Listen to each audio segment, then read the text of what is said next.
പശ്ചിമബംഗാളിലെ SIR നടപടികളിൽ ട്രൈബ്യൂണലിന്റെ അനുകൂല ഉത്തരവ് നേടുന്നവർക്ക് വോട്ട് ചെയ്യാമെന്ന് സുപ്രീം കോടതി. അപ്പീൽ ട്രൈബ്യൂണൽ അനുവദിച്ചാൽ വോട്ട് ചെയ്യാൻ അവസരം നൽകണമെന്നാണ് നിർദ്ദേശം. കോടതിയുടെ പ്രത്യേകാധികാരം ഉപയോഗിച്ചാണ് നിർണായക ഉത്തരവ്. അച്യുതൻ വിവരങ്ങളുമായി. അച്യുതൻ, ബംഗാളിൽ തെരഞ്ഞെടുപ്പ് നടക്കാനിരിക്കെ തീയതി അടുത്ത സമയത്താണ് ഇപ്പോൾ ഇങ്ങനെ ഒരു നിർണായക ഉത്തരവ് സുപ്രീം കോടതി പുറപ്പെടുവിച്ചിരിക്കുന്നത്. വിവരങ്ങൾ. അനുജ, തീർച്ചയായിട്ടും ഈ തെരഞ്ഞെടുപ്പ് സാഹചര്യത്തിൽ ഒരു നിർണായക ഇടപെടൽ സുപ്രീം കോടതിയുടെ ഭാഗത്തുനിന്ന് ഉണ്ടായിരിക്കുന്നു. അതായത് ഈ അപ്പീൽ ട്രൈബ്യൂണലുകളുടെ അനുകൂല ഉത്തരവ് നേടുന്നവർക്ക് അവരുടെ പേരുകൾ വോട്ടർ പട്ടികയിൽ ഉൾപ്പെടുത്തണമെന്നും അവർക്ക് ഈ വോട്ട് ചെയ്യാനുള്ള അവസരം നൽകണം എന്നുമാണ് സുപ്രീം കോടതിയുടെ ഭാഗത്തു നിന്ന് ഉണ്ടായിരിക്കുന്ന നിർദ്ദേശം. ഭരണഘടനയുടെ ആർട്ടിക്കിൾ 142 അത് കോടതി പ്രയോജനപ്പെടുത്തിക്കൊണ്ടാണ്, അധികാരങ്ങൾ ഉപയോഗിച്ചുകൊണ്ടാണ് ഇപ്പോൾ സുപ്രീം കോടതിയുടെ ഇടപെടൽ ഉണ്ടായിരിക്കുന്നത്. Chief justice Surya Kant, justice Joymalya Bagchi എന്നിവരുടെ ബെഞ്ചാണ് ഈ വിഷയത്തിൽ നിർണായകമായിട്ടുള്ള ഒരു ഉത്തരവ് പുറപ്പെടുവിച്ചിരിക്കുന്നത്.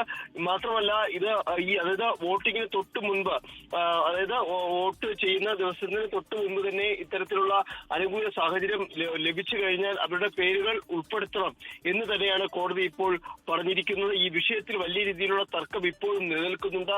കഴിഞ്ഞ ദിവസവും ഇത്തരത്തിൽ വോട്ടർമാർ അല്ലെങ്കിൽ വോട്ടിംഗ് ലിസ്റ്റിൽ നേരത്തെ പേരുണ്ടായിരുന്ന സുപ്രീം കോടതിയെ സമീപിച്ചിരുന്നു. അതായത് അവർക്ക് ഈ അപ്പീൽ ട്രൈബ്യൂണലുകളിൽ സമീപിച്ച സാഹചര്യത്തിൽ വോട്ടവകാശം നൽകണമെന്ന് പറഞ്ഞിരുന്നു. പക്ഷെ അന്ന് സുപ്രീം കോടതി ഇടപെട്ടിരുന്നില്ല. പക്ഷെ ഇന്നിപ്പോൾ സുപ്രീം കോടതി അറിയിച്ചിരിക്കുന്നത് ട്രൈബ്യൂണലുകളുടെ അനുകൂല ഉത്തരവ് ലഭിച്ചു കഴിഞ്ഞാൽ അവരുടെ പേരുകൾ വോട്ടർ ലിസ്റ്റിൽ ഉൾപ്പെടുത്തി അവർക്ക് വോട്ടവകാശം നൽകണം എന്നാണ് കോടതി പറഞ്ഞിരിക്കുന്നത്.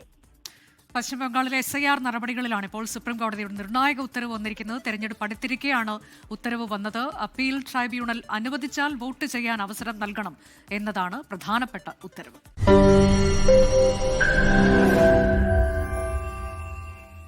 ലോകത്തെവിടെയായാലും ഏത് സമയത്തും 24 വാർത്തകളും ഓഗ്മെന്റഡ് റിയാലിറ്റി പാക്കേജുകളും എക്സ്പ്ലെയിനറുകളും വിശദമായി കാണാൻ ഞങ്ങളുടെ യൂട്യൂബ് ചാനൽ നിങ്ങൾക്ക് സബ്സ്ക്രൈബ് ചെയ്യാം.